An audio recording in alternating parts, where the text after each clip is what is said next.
Bienvenue dans le jour 45 du programme du sauteur affûté. Aujourd'hui, on va regarder comment apprendre à créer vos propres entraînements de corde à sauter et de hit.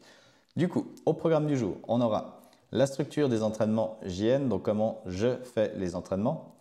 On regardera comment créer vos propres entraînements par rapport à 4 éléments clés qui sont la durée, les objectifs, l'intensité et le contenu. Et puis du coup, on finira par l'entraînement numéro 26 qui sera votre entraînement du jour. On commence du coup déjà avec la structure des entraînements JN. On a le JN classique et le circuit training. Donc en gros, dans le JN classique, c'est les entraînements que je vous propose avec 8 exercices dans le bloc principal. Et puis où à l'échauffement, on va retrouver plutôt des exercices poids de corps. Et puis dans la partie principale, des exercices plutôt corde à sauter ou poids de corps. Et puis le circuit training, on aura plutôt un échauffement avec corde à sauter, moins d'exercices dans la partie poids de corps, on en aura 6. Et puis, ce sera plutôt des exercices poids de corps, peut-être une ou deux cordes à sauter entre deux, mais ce n'est pas le but. Donc voilà, le JN classique, un échauffement poids de corps et une séance corde à sauter plus avec 3 blocs. Et puis le circuit training, un échauffement de corde à sauter et une séance poids de corps plus avec 4 blocs, vu que vous avez 2 exercices de moins. L'idée, c'est aussi d'avoir des intervalles de 30 secondes d'effort et de 10 secondes de pause pour pouvoir mettre un max d'intensité pendant les 30 secondes et que vous arriviez à les tenir. Je ne vais pas vous mettre des intervalles d'1 minute parce que déjà c'est difficile à gérer. Il faut vraiment se connaître pour savoir quelle est l'intensité qu'on peut vraiment tenir sur 1 minute. Et 1 minute, c'est long. Donc voilà pourquoi je vous fais des 30 secondes et 10 secondes de pause parce que ça vous laisse juste le temps de souffler.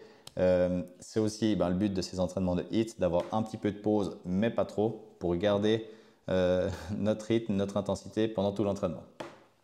Donc voilà, par rapport à la structure de mes entraînements. Et puis, ça s'illustre en gros de cette manière-là. Donc ici, on a un exemple de circuit training. Donc quand je vous prépare vos entraînements, j'ai en gros ces endroits-là qui sont blancs.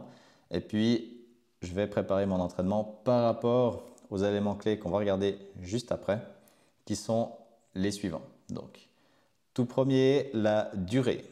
Vos entraînements ou quand on prépare un entraînement, on va commencer par se demander, en gros, quel temps est-ce que j'ai à disposition pour faire mon entraînement? Donc là, je dis, ça dépend du temps que vous avez ou vous voulez vous mettre à disposition. Si vous savez que demain, en rentrant du travail, vous finissez à 18 heures, vous savez par exemple que de 18h30 à 19h, vous n'avez rien et que vous pouvez faire un entraînement là, vous allez préparer un entraînement de 30 minutes. Si par contre vous avez beaucoup moins de temps de votre journée, votre durée d'entraînement, elle sera peut-être de 15 minutes, 20 minutes. Et puis on va déjà commencer par ça. Donc savoir quel temps vous avez à disposition pour votre entraînement. Ça va également dépendre de votre forme du moment. Pourquoi? Parce que si on est de nouveau par exemple un jeudi soir ou un vendredi soir, vous êtes peut-être extrêmement fatigué de votre semaine de travail, aussi peut-être par rapport à votre vie privée. Je ne sais pas ce que vous avez dans votre vie, mais imaginons que vous avez un certain niveau de fatigue, on va dire à 8 sur 10. Là aussi, vous n'allez peut-être pas vous envoyer un entraînement de 30 minutes. Si vous êtes extrêmement fatigué, vous allez peut-être préférer un entraînement de 10-15 minutes plutôt que l'inverse. Et puis du coup, à l'inverse, si vous êtes en pleine forme, vous pouvez vous envoyer un entraînement de 30 minutes sans souci. Donc voilà pourquoi je dis que ça va également dépendre de votre forme du moment. Et puis pour du HIIT, 15 à 30 minutes suffisent largement. Donc un long HIIT, pour moi, ce serait du 30 minutes. Et puis à savoir que en 15 minutes, si vous donnez bien assez d'intensité, le job, il est tout aussi bien fait. D'accord? Bien, donc ça c'était par rapport à la durée, donc qui sera le premier élément qu'on va prendre en compte pour la création d'un entraînement. Deuxième élément, ce sera les objectifs qu'on a pour cet entraînement. Déjà, du coup, est-ce qu'on aura plutôt un but de cardio, de perte de poids, de musculation, de plaisir? Ça, c'est une orientation qui va nous dire comment est-ce qu'on va monter notre entraînement en termes d'exercice et d'intensité. Mais ça, on va y venir juste après. Donc déjà, savoir le temps qu'on a à disposition, qu'est-ce qu'on veut faire dans cet entraînement, notamment aussi quelle zone du corps est-ce qu'on aimerait travailler. Si on aimerait plutôt faire un entraînement pour les jambes, pour les bras, pour le tronc plutôt complet, ça va aussi dépendre, d'accord? Et puis encore, dans les objectifs, ce qu'on peut mettre, est-ce qu'on aimerait plutôt travailler des moves qu'on veut maîtriser? Donc dans ce cas-là, ça va aussi impacter, on le verra plus tard, notre intensité et notre contenu. Donc, si on reprend les deux premiers points, déjà, vous avez déterminé la durée que vous avez à disposition par rapport aux éléments qu'on a vus avant. Et ensuite, quels objectifs vous avez par rapport à votre entraînement. Et ensuite, par rapport à ces objectifs, vous pouvez aussi avoir simplement une routine à garder. Ça peut être pas forcément de vouloir vous exploser en cardio, de vouloir vous muscler à fond la caisse, mais de juste vouloir garder une routine d'entraînement, même si c'est 5 minutes, et de juste vouloir en fait ce qu'on appelle show up every time, donc de toujours avoir cette régularité, même si vous faites un tout petit truc. Donc voilà, les objectifs, différents objectifs et qui vont du coup définir ce qu'on va mettre dans votre entraînement.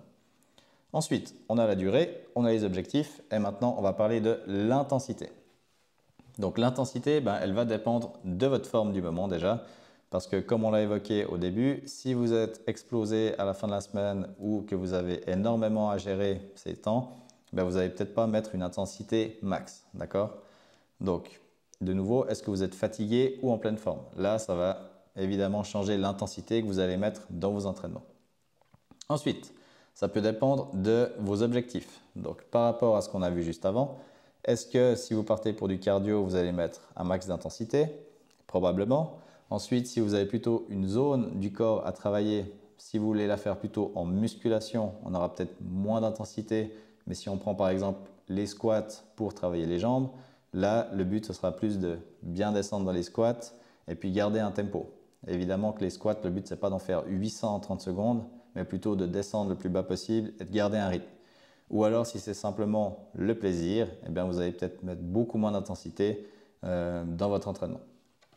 Donc l'intensité, elle va dépendre de vos objectifs et puis ça va également dépendre du contenu que vous allez mettre dedans. Évidemment qu'il y a des exercices qui seront beaucoup plus faciles pour mettre de l'intensité que d'autres. Je prends par exemple les sauts alternés ou les sauts réguliers. Avec la corde à sauter, c'est beaucoup plus facile de mettre du rythme quand on saute que par exemple du boxer skip. Le boxer skip, c'est plutôt un saut tranquille de transition. On peut mettre un peu d'intensité, mais pas autant que dans ce genre de saut ou par exemple les sauts high knees. Donc voilà, le contenu va aussi dépendre par rapport à votre intensité. Bien, donc voilà, des exercices plutôt techniques ou des exercices où vous pouvez mettre du rythme, c'est exactement ce que je viens de dire. Si je vous donne par exemple les sauts libres, qui sont des sauts techniques, évidemment que vous allez mettre beaucoup moins d'intensité que pour des exercices typiquement course sur place, où là vous pouvez aller à fond pendant 30 minutes, et puis il n'y a pas de risque déjà que vous preniez la corde, et puis là c'est full cardio, et puis vous n'avez qu'à tenir. Donc voilà, on a la durée, on a les objectifs, on a l'intensité, et puis dernier point du coup, le contenu, qu'est-ce qu'on va mettre dans notre entraînement? Eh bien ça va déjà dépendre des objectifs, comme on l'a évoqué juste avant. Si on veut faire du cardio, ou est-ce qu'on veut simplement travailler une zone du corps, ou du plaisir. Si on prend un exemple de, par exemple, entraînement musculation où on veut travailler une zone du corps, si on veut travailler de nouveau les jambes, on va mettre des squats, des fentes avant, peut-être des squats sautés. Tous ces exercices qui auront pour but de nous faire brûler les jambes et renforcer ça. Contrairement à si on veut faire un entraînement plaisir, où là on mettra plus tout ce qui est corde à sauter, des sauts un petit peu plus techniques comme le cross step, le kick step ou les sauts libres. Donc voilà, le contenu va dépendre de vos objectifs. Il va dépendre aussi de l'intensité que vous voulez mettre. Je vous montrerai le petit graphique après. Parce qu'évidemment que si vous voulez faire un entraînement très intense, vous allez mettre des exercices qui sont faciles à réaliser et où c'est facile de mettre du rythme. Je reprends l'exemple des sauts alternés et sauts réguliers. Facile à réaliser, facile à mettre du rythme. A l'inverse, si vous voulez faire quelque chose de plutôt basse intensité, là vous pouvez trouver des exercices un peu plus larges, peut-être un peu plus techniques ou un peu plus sympas à faire sans vous faire exploser la pompe. D'accord? Donc le contenu va dépendre des objectifs et de l'intensité. Après, vous voyez évidemment que ces 4 éléments, ils s'influencent. Et puis, je vais vous montrer ça sur un petit graphique. Donc au milieu, on a notre entraînement qui va dépendre de ces 4 éléments-là. Et évidemment que les uns s'influencent tout le temps parce que par rapport à nos objectifs, on aura un contenu peut-être différent. Par rapport à l'intensité qu'on veut mettre, on va changer notre contenu. Par rapport à la durée qu'on a, on va aussi changer tout ça. Donc c'est 4 éléments sur lesquels on peut jouer. C'est ça qui est fun aussi dans les entraînements de HIIT quand on construit un entraînement. C'est que en général, alors on part quand même de la durée parce qu'on sait le temps qu'on a à disposition ou qu'on veut se mettre à disposition. Et à partir de là, eh ben, on peut monter quelque chose sur mesure pour nous, sur ce qu'on a envie de faire sur le moment. Donc voilà en gros comment on crée les entraînements de HIIT avec ces différents éléments-là. Du coup, entraînement numéro 26, là du coup on est dans une semaine tranquille, semaine 7. On est dans le 3e entraînement de la semaine et du coup, dans cet entraînement JN classique, je vous ai trouvé des exercices plus tranquilles où vous pouvez mettre moins d'intensité ou des exercices un peu plus techniques vu que c'est une semaine plus tranquille. Donc à l'entraînement, à l'échauffement, vous aurez de la planche de genoux relevés, des jumping jacks, des squats pas chassés et de la course sur place. Et puis dans le bloc principal, vous aurez des sauts alternés, des squats, les sauts tempo de 1, les planches latérales droite et gauche, du boxer skip, des sauts jumping jacks et le V. Je le rappelle, c'est une semaine plus tranquille. Vous pouvez mettre quand même un peu d'intensité, mais le but, c'est pas de vous exploser. Ça viendra en semaine 8 et 9. Donc voilà pour l'entraînement du jour qui va suivre tout de suite. À faire aujourd'hui, du coup, vous aurez le défi de la semaine, l'entraînement numéro 26 et puis vous allez simplement évaluer votre forme du jour avant et après entraînement. On est bon pour aujourd'hui et puis on se retrouve demain pour la suite. Allez, on est parti pour l'entraînement numéro 26 du jour 45. Au menu du jour, on aura dans l'échauffement de la planche de genoux relevés, des jumping jacks, des squats pas chassés et de la course sur place. Et puis dans le bloc principal, on va alterner des planches latérales avec des sauts tempo. Donc là, on aura une alternance de sauts à la corde et d'exercices poids de corps. C'est du JN classique, donc on va partir pour 3 boucles. 15 secondes avant le départ, on va commencer par la planche genou relevé.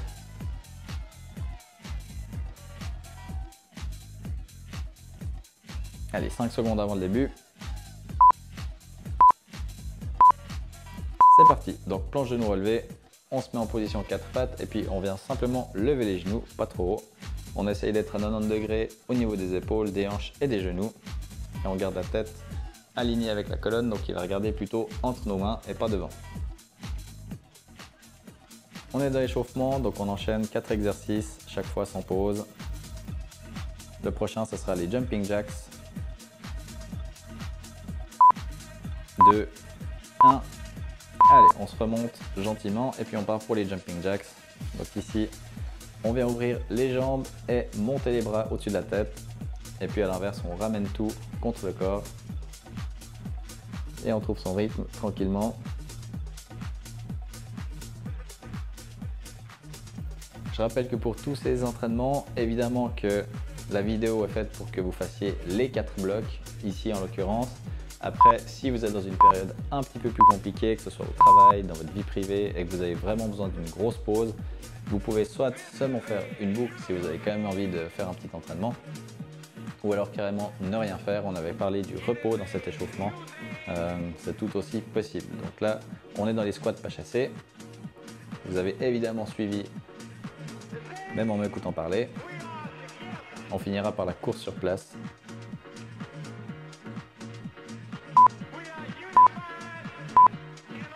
Allez, course sur place. Donc là, on vient quand même bien lever les genoux.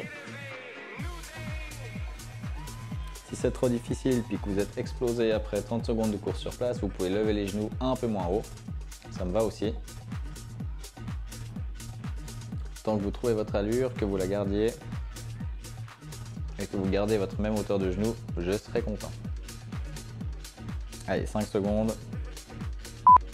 On est dans une semaine plus tranquille, donc je ne vous en voudrais pas si vous faites un peu moins de hauteur dans ces levées de genoux. Allez, 10 secondes avant de repartir sur le même bloc avec une planche genou relevé. Donc vous pouvez déjà vous mettre en position 4 pattes sur le tapis. Et on est parti. Donc comme on avait dit, si vous avez besoin de ces jours de pause, prenez-les. Le but, c'est quand même que vous ne soyez pas au bout du rouleau à la fin de ce programme, mais que vous ayez senti certains bénéfices et puis que maintenant, vous sachiez gérer votre temps, gérer votre forme à travers ces entraînements aussi. Allez, le suivant, on partira sur les jumping jacks. 5 secondes, on tient encore cette planche, allez. Ok, vous pouvez vous relever gentiment et on part sur les jumping jacks. On peut mettre un peu plus de rythme ici. On est dans la deuxième boucle d'échauffement.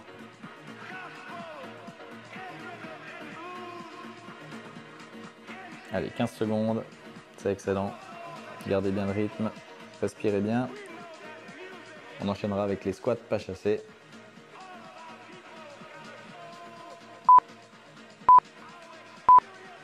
Allez, c'est parti, les squats pas chassés. Donc ici, on descend en position de squat, on fait un pas sur le côté et on se relève. Et ensuite, on refait la même chose. On descend, on fait un pas de l'autre côté et on se relève. Vous pouvez descendre un peu plus bas ici par rapport au premier tour. Allez, c'est excellent. On chauffe gentiment ses cuisses. Allez, 5 secondes avant de finir avec la course sur place. Et c'est parti, course sur place. Là aussi, on peut mettre un peu plus de rythme qu'au premier tour. Donc on lève bien les genoux. On essaie d'accélérer un petit peu la cadence. On est quand même toujours tranquille au niveau de la respiration. On maîtrise ce qu'on fait.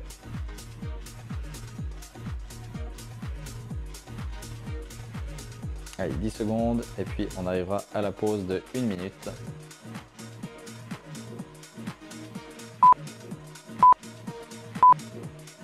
Ok, super. Pause de 1 minute, on a fini l'échauffement et on va partir sur le bloc principal. Je rappelle du JN classique, donc on aura 8 exercices, à chaque fois 30 secondes d'effort, 10 secondes de pause. L'intensité ici, mettez en gros du 50-60% sur 100. Profitez bien pour bien boire, vous hydratez un max mais sans que ça vous gêne pour la suite. Évidemment de l'eau. Allez, 30 secondes avant les sauts alternés qui sera notre premier exercice de ce bloc principal. Donc vous pouvez déjà prendre votre corde, aller sur votre tapis ou à côté de votre tapis comme vous voulez. Allez, 15 secondes avant le départ, on a encore un peu de temps.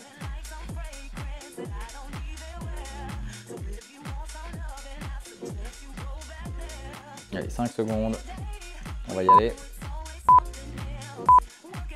Et c'est parti. Les sauts alternés, donc on commence avec la corde, ce bloc principal.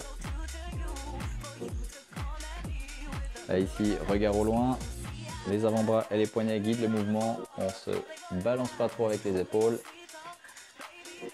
Légère flexion au niveau des genoux et on alterne un appui à droite, un appui à gauche, on est léger sur les appuis. Allez, 5 secondes. Et pause, super. On va partir ensuite avec les squats. Dans 5 secondes, donc on pose la corde. Et c'est parti pour ces squats. Allez, donc ici, quand même une bonne petite profondeur. Pas besoin de me faire des deep squats et d'avoir les cuisses qui brûlent après 15 secondes.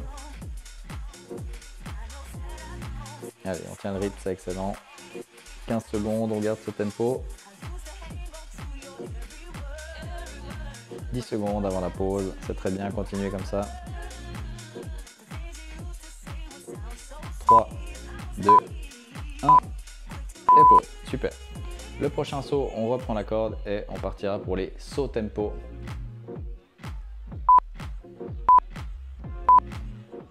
Allez, c'est parti. Les sauts tempo, donc ici, on vient alterner 2 appuis au sol, un appui au sol, 2 appuis au sol, un appui au sol. Et à chaque fois, on va alterner la jambe qu'on lève.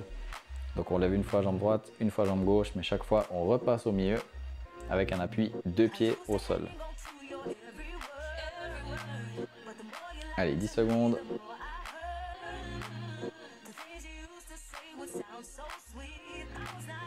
3, 2, 1. Et pause, super. On pose la corde et puis on va partir sur une planche latérale côté droite. Allez, on est en place sur le tapis. Et on peut se lever. Donc position planche, je vous ai mis la version plus difficile dans le petit carré en haut, donc où simplement vous allez lever la jambe supérieure et quand même tenir la position sans que votre bassin s'effondre. Donc à choix, version normale ou version un petit peu plus difficile. Allez, 10 secondes.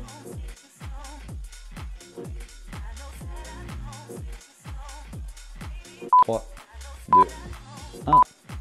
Et pause. super. On reprend la corde et puis on va enchaîner avec le boxer skip, le pas du boxeur. Allez, c'est parti, le boxer skip, on alterne pied droit, pied gauche. On transfère le poids d'un pied à l'autre, mais toujours avec 2 appuis au sol, même si, vu qu'on aura tout le poids sur une jambe, le deuxième appui, il sera super léger, mais on le met quand même au sol.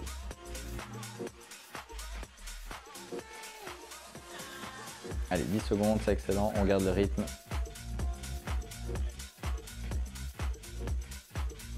Allez, 3, 2, 1, et pause.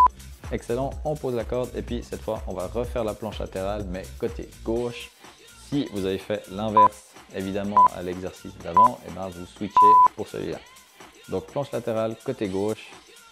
Même chose, soit la version normale sur les pieds, soit version un peu plus dure avec une jambe levée. Ici, on garde vraiment bien notre gainage, on garde le bassin levé, même si on a la jambe qui se lève. Allez, c'est excellent, 10 secondes.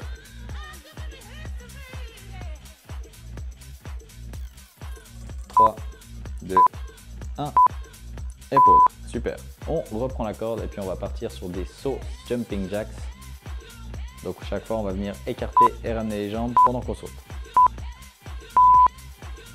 Allez, c'est parti. Les sauts jumping jacks. On écarte et on ramène, on écarte et on ramène.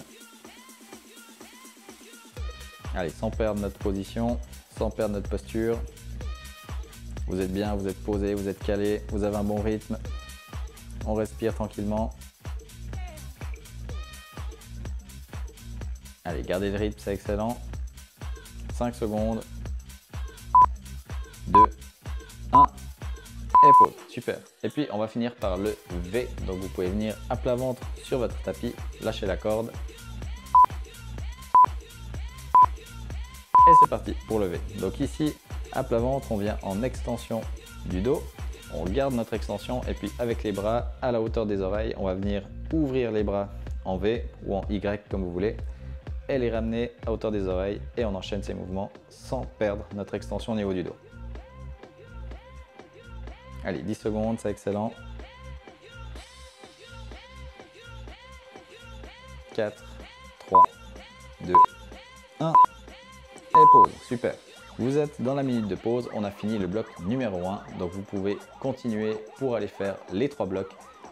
Profitez pour bien vous hydrater, récupérer, et puis moi je vous laisse ici pour les commentaires, je vous souhaite un super entraînement.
Hail Mary.